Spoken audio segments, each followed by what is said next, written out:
Hey all, it's Chase from the All Blue Crew. Today we're looking at round number 4. This is the finals of my Enel run through on Wednesday night locals here, playing against Red Purple Law yet again. Just beat Red Purple Law last game. Time to play against another Red Purple Law. Same game plan, same day, same time, same minute. Because we're just gonna starve that Law, right? We've got to slap that do not feed sign right in front of their life. I am not giving them a dollar, a dime, or a nickel. I'm not giving them anything. No snacks, no nothing. Because we want to ensure that this Law is fully starved. I want to make sure that they are dry as a bone and ready to receive my retribution as I slam them down by big drops here. My hand not looking too great here. Well, decent counter-wise, but I do have the Rocket Luffy. Do want to kind of find a Gadatsu here. He's going to go ahead and swing 5 with leader. Going to go and play out a Kid Killer. That's a premature Kid Killer. That's a Kid Killer that only swings 5k. I'm going to go ahead and say take that. Hopefully hit an Onami. Do not hit an Onami. Very sad. And instead get a Katakuri, he's going to go to -3 down, play out a Sachi Penguins. Very aggressive start from a lull on the even curve here. I ended up losing the die roll. Going into my 5 Dawn turn here. Going to send 5 to Kid Killer. Say, hey, gimme. Nope. All right. Looks like I did have a Gadatsu in hand. We're going to send a Gadatsu at Kid Killer. Was really hoping, right, that he would not counter out of that, but I didn't have much room to wiggle this time around. Versus if I was on the even curve, right? If I was on the even curve, I could attach 1 Dawn to lead, swing 6 at Kid Killer, potentially threaten a 2k out of hand, and then Gadatsu. But pretty similar to the last game I played, attacking to the Kid Killer and then Gadatsuing it. Gadatsu great here. Rocket Luffy's also going to be pretty great here as well, but I do need to be at 1 less life for Rocket Luffy to start doing stuff. Putting it here on their 5 Dawn turn. Going to potentially tap for a Kid blocker here, letting that Dawn slide around like crazy, really trying to decide this is a good guy here. This is my good guy, my good friend Ethan, playing here in the finals. He's a fun guy. Just instead going to go ahead and threaten lead first. I'm going to go ahead and give him a 1k. In hindsight, maybe I should have not counted out that hit, maybe gone to 2. But I am a little afraid, right, of a Kid Killer. You don't typically play a Kid Killer willy-nilly unless you got a second one in hand. So that's what I was kind of expecting at this point. So the longer I have to make my opponent take to get me to 2 life, the happier I am, because that Kid Killer, man, does he hit absolutely hard here. Alright, going to commit to the 5 tap here. Going to play out a Miss All Sunday. As he played it, he grumbled that he doesn't know if he likes this card in the matchup. I've warmed up to it. I used to be a Miss All Sunday hater, but Miss All Sunday, not too bad, especially if you hit it on life when you need it. Pretty great at establishing bodies on board. He's going to go ahead and sit 5 to lead. Do not hit the Onami, man. Just show me an Onami, please. I don't think I've seen a single Onami out of life unless I put it there myself this entire run through, man. What's the point of running 4 in your deck if you can't rip them off life? Crazy. Absolutely crazy. Gonna go ahead and go up to 7 down here. Do have a nice little Enel slotted into hand. Gonna go ahead and send 5 at Sachi Penguin here. Try to get a card out of hand potentially before I send in a few additional cards. Gonna go ahead and counter with a Sanji. Hey, I'm glad he didn't play that Sanji and set himself down to 3 earlier in the game. I don't think maybe he had a window. He probably didn't have it on the turn, on his 2 down turn. So we're gonna play the Enel out. Enel's gonna swing 7 into the Sachi Penguin. Hindsight, I could have swung 6 into it first, try to get another 2k out of hand, but that would potentially give him another thing to kill, right? Because board control is important as well, but we could potentially expect the Gadatsu to be bottom decked. Again, Enel, great card into the matchup. Enel does allow me to trash the top card of my life if it were to leave the battlefield, right? So via KO, via effects, via bottom decking, Enel could say, nope, swat it away and survive that effect. So feeling pretty confident right now.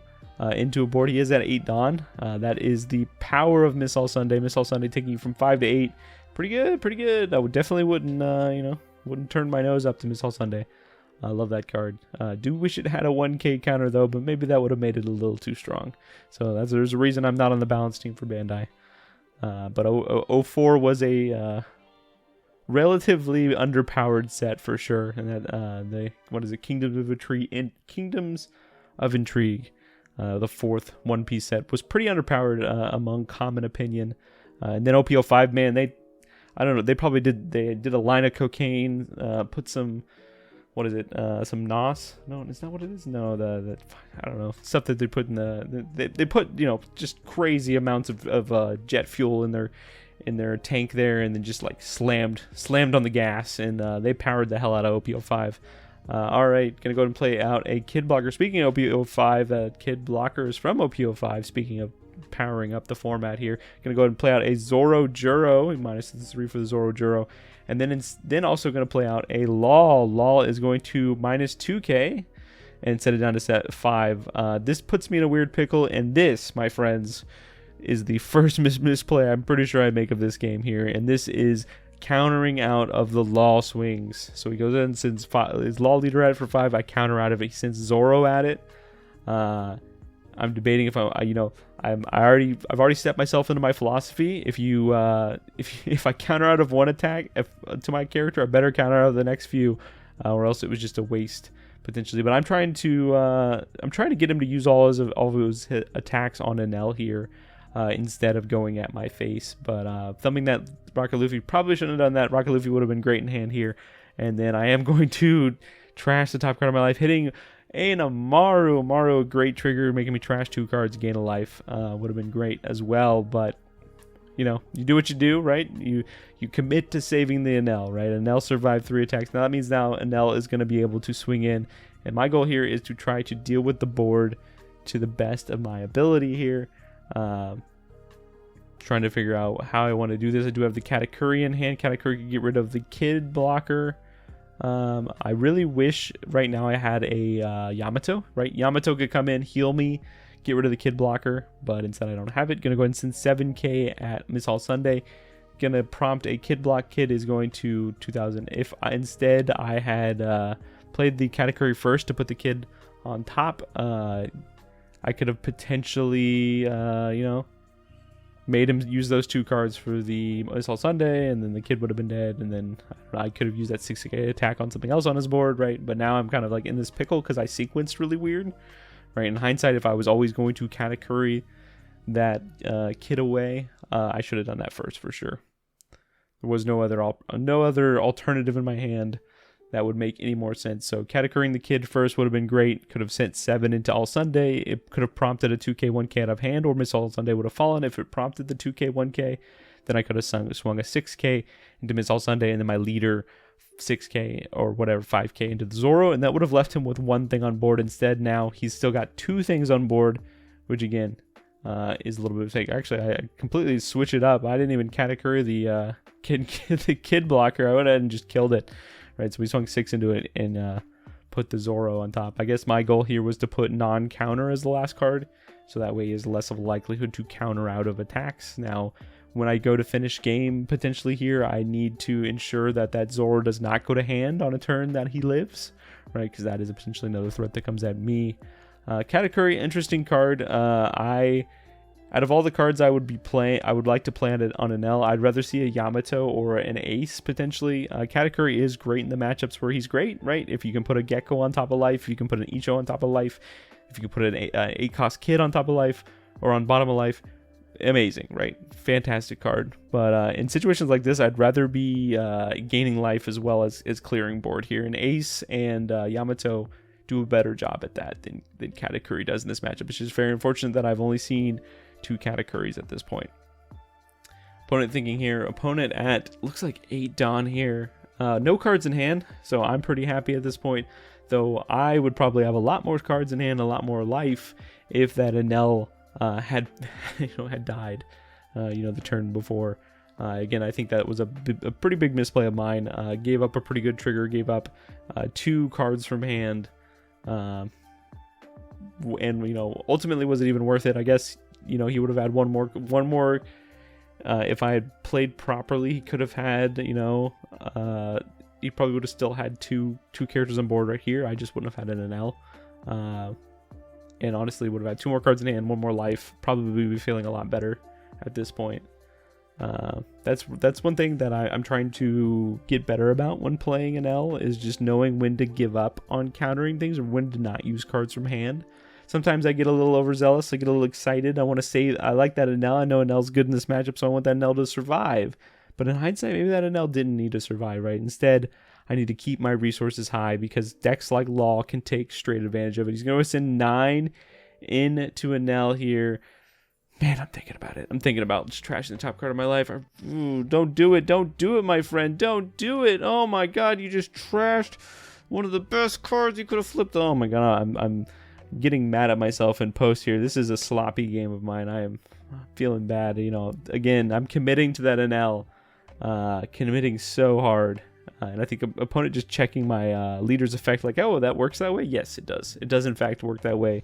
Enel's effect can trigger your leader's effect, which will then gain you a life, discard a card.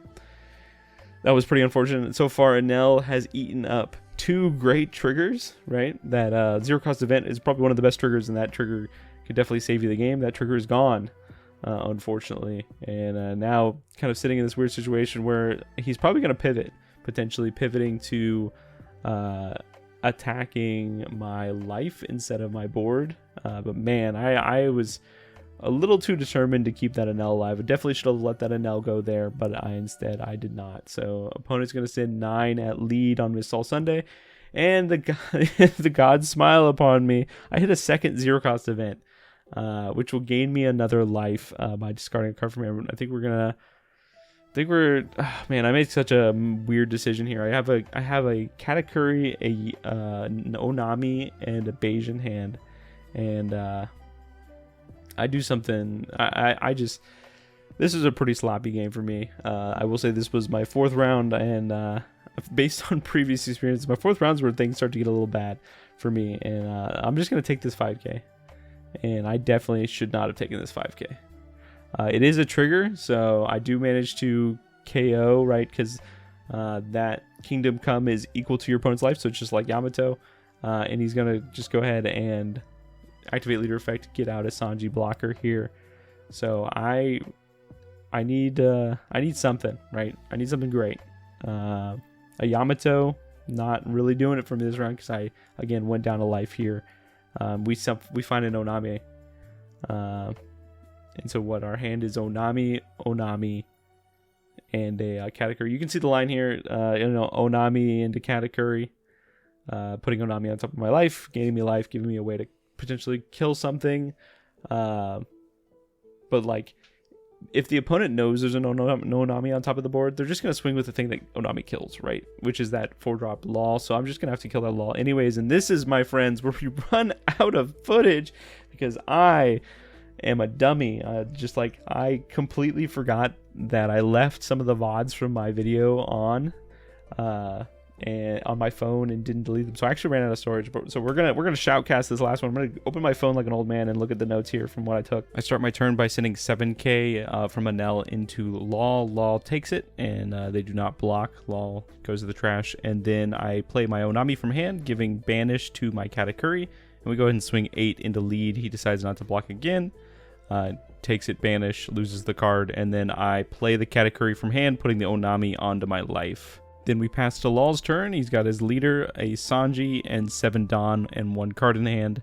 He starts by attaching 2 to his lead, swinging 7 at lead. I only have an Onami in hand and an Onami on life. Unfortunately, I have to take that hit. Onami does not trigger. I take an Onami to hand. Then the Enel effect, I discard the Onami and put a card from the top of my library on top of my life, and then he decides to attach 1 Dawn to Sanji, swinging 7k. I only have 1 card in hand, so it makes sense. I have to unfortunately take that as well. It is an Enel Rush character coming off life there, and then he minuses 3 Dawn and then plays out a Kitten Killer. He had the top deck of a Century, Heart of the Cards, Yu-Gi-Oh style, and plays it down, attaches 2 Dawn to it, and then swings 9k at lead. And I unfortunately lose the game because of that. Very hard game. At the end there, opponent got very, very lucky, played really well. I definitely made a mistake protecting that Enel early in the game. I would have had a lot more cards in hand, and this potentially wouldn't have happened this way. But other than that, I ended up finishing 3-1 in the event.